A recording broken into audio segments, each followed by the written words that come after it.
Anyway, go ahead and say what you want to say about Mad Cat Fox. Oh no, I was just saying like Mad Cat. Oh my gosh. I'm gonna let Hazard start on this, and I'm just gonna add on. Basically, he's a demonic jester who is possessed a, ironically, a very much insane comedian named Lenny Ringtail, and was obsessed with revenge over a past imprisonment by a king, queen, and knight because he was replaced by a court jester. But not ones with my face. Tell me more about it. Huh. Belonged to an ancient jester named Mad Cat. He went crazy when other jesters took his place. I can relate to that. Much like himself replaced by a fellow comedian. And here's the one thing that actually makes him stand out. Despite the fact that he never actually intended to, he came literally the closest to taking over Mega Cat City, possibly even more so than Dark Cat. That says a lot about him. Mm-hmm.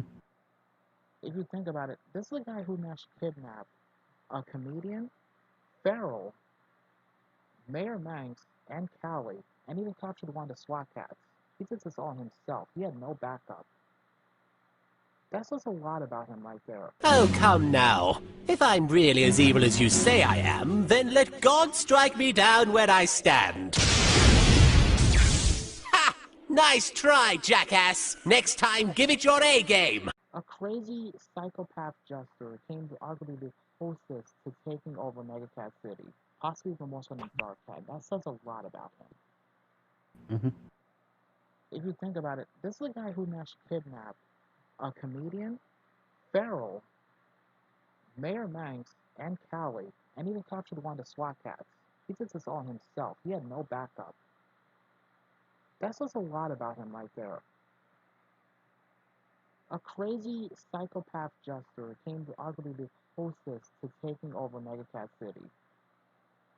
Mm-hmm. But yeah, this says a lot about him, though. Mad Cat is not someone to take lightly. Mm-hmm. Oh, Mad Cat is a person who is very fucking insane. I'm fucking insane. Hello, Mr. Insane. May I call you fucking? And very powerful. And the thing about Mad Cat is that the one thing that he really is sought out compared to any of the other villains, he's not there to destroy Mega Cat City. He's not there to take over the world. He wants complete fucking revenge for the people who imprison him in the Jack in the Box. And despite his insanity, he actually was very focused on said revenge, even with using awful puns.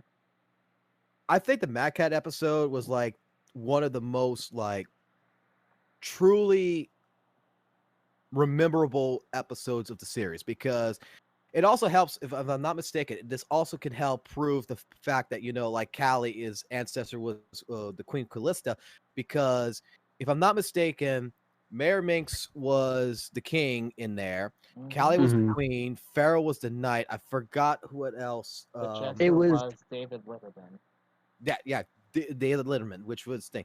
And the character, from my knowledge, for the years of doing research and everything, back when Revolution, like, if I'm not mistaken, the Timberlake brothers said like they based Mad Cat basically off of Jay Leno. Because it was kind of like the idea where David Letterman was like David Letterman from The Night Show, and Jay Leno was basically CBS versus NBC. So it was the puns and everything. So like the catchphrase, "Here's your ringtail" and everything. And when you think about it, SWAT Kats, despite the name and everything, and the fact that they're cat people, there were very few cat puns than expected. Oh yeah. And that's what adds to its charm. Yeah. I will have to say, Mad Cat is definitely a very interesting villain, I will admit. Like Hazard said to me when he first talked about Mad Cat, he was like some kind of Joker with like, what kind of powers did you say? Galaxy-like powers? Yeah, basically that. Like if there was a season 3. Oh, sorry. No, it's fine. I was just saying is if there was a season 3, Mad Cat would have been like the epiphany of a character that I would want to have returned as of any villain, because it's like, I'm not gonna say it's like the Joker in a sense, but well, no, I guess you could say it's like the Joker in a sense, also like Dr. Pfeiffer, but more where this is like He just wants revenge. He just wants chaos. He just wants to do his thing. It's about him. It's not about the world. It's about him. And that's what makes Mad Cat so insane in regards to his revenge, is that it's not about anything else but him. He has to be the show. He has to be the star of the show. I continue to be f***ing insane! Yeah, so self-centered, but extremely dangerous. If that doesn't scream that's Mad Cat in a nutshell. Hated him, and I hated the boss fight in the Super Nintendo. What is this? Get off! What is this? I'm stuck! What is my life? By the way, guys, there was a SWAT Kats video game. Just look it Yes. up if you see some gameplay of it. Oh, it sucks. It sucks. Yeah, they could do better these days now, so... Yeah. You're trying to make an RPG platformer. Oh. Oof.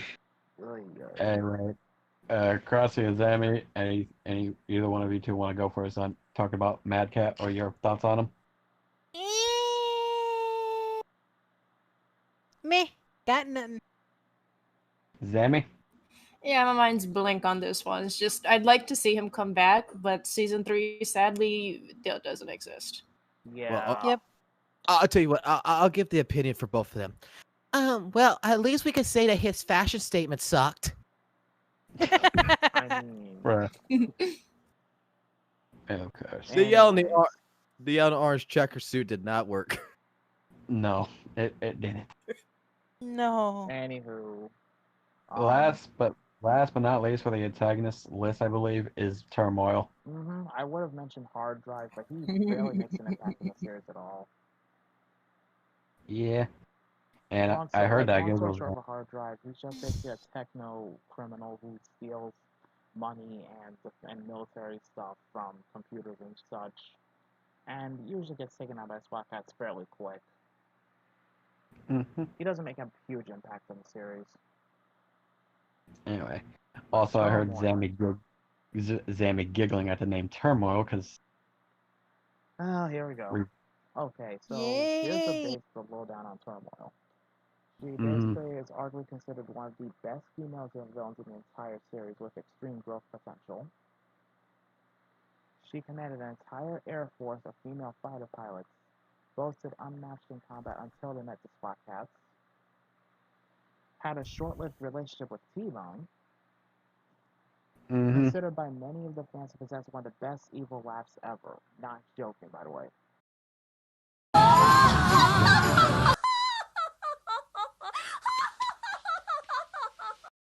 This puny prison won't keep us apart, T-Bone. She also blackmailed Mega Cat State to pay her $2 million in gold per week in exchange for her being allowed to actually fly over the city. wow. And she was actually confirmed villain for season 3 before the series got canceled. She was actually set to be make another appearance in season 3, and a huge one at that. Oh yeah. There was actually a transcript of the production script that they had, where Turmoil was going to be not only the main villain, but we'd also see a return of an ally of the SWAT Kats, Cybertron. And needless to say, Turmoil goes out with a huge bang. Literally. So what are you guys' thoughts on Turmoil? Fox, you got anything on Turmoil? I mean, Turmoil was basically, the way I could put it is, Turmoil was that Russian captain that, when she first met the SWAT Kats and saw T-Bone fly and everything, she fell in love with T-Bone because no one else could outmatch her entire troop, I guess you want to say, like T-Bone did. And in retrospect, T-Bone, I actually do believe, if I'm not mistaken, you could see it for yourself, had feelings for her, because I mean, at the end of the episode, he wrote her a letter and everything. he had feelings for her just as she has feelings for him, and like I would have hoped for to see the unfinished episode. I wish that series, the season 3, like her return, I would have loved to see that because I don't really know. Like Turmoil, I like the episode. I mean, I like the part where like, you know, T-Bone tricked her and everything, kicked fucking Razor out of the ship and everything. That was fucking hilarious to me. Like, yeah, best buddy. But he released him and everything. She had that lustful sense, and I don't know. I really don't know how to put Turmoil down on. He's like got paper. this charm to her in a way. She's got this charm to being like a really good villain, because the way I would see it is like if she would have returned. I know I've seen the transcript for the episode just now because I just had to go look it up. But the way I would have made her return everything is because that would have been a good villain to come back on and off because of the relationship between T-Bone and herself. In fact, the whole basis of her return was actually revenge on T-Bone. Right.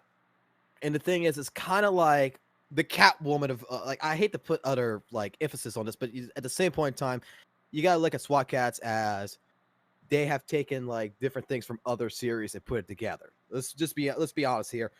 Yeah. SWAT Kats itself is inspired by, at this time, that's what made SWAT Kats so damn.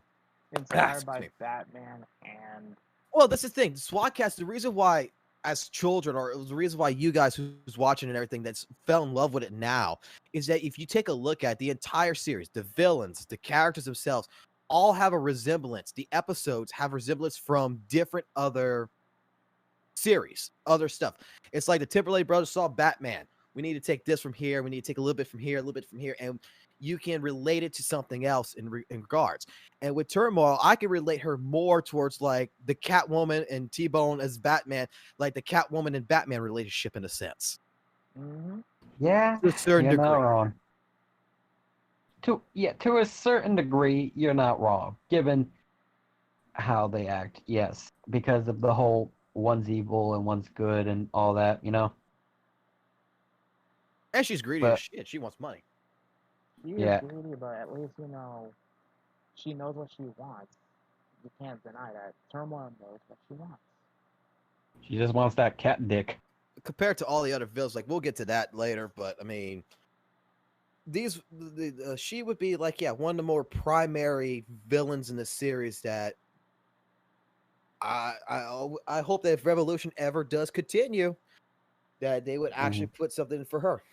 But yeah, Turmoil is a interesting villain, I'll admit. Not too much interesting in my eyes, quite, but the episode was interesting itself, just to see how this whole thing, and it did give me whole Batman and Catwoman vibes to a degree, how the whole thing worked out between them and their whole feelings and like that. But if anything, I am curious to see what they would have done or what they could have done if they did bring her back if they did a season 3, you know what I mean? But yeah, that's at least what I think. Zammy or Crossy, either one of you want to put your input on Turmoil? Fucking badass. Yee. For those who don't know, Crossy ships. For those who don't know, Zammy here ships T-Bone and Turmoil after that whole kiss scene. Friggin'. Oh, I'm sure there was more to kissing than that. Alec, Yes!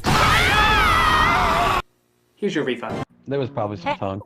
We don't know. Licking around. With all the transitions from scene to scene and T-Bone changing to uniform, who knows what they got up to while Razor was sleeping on board.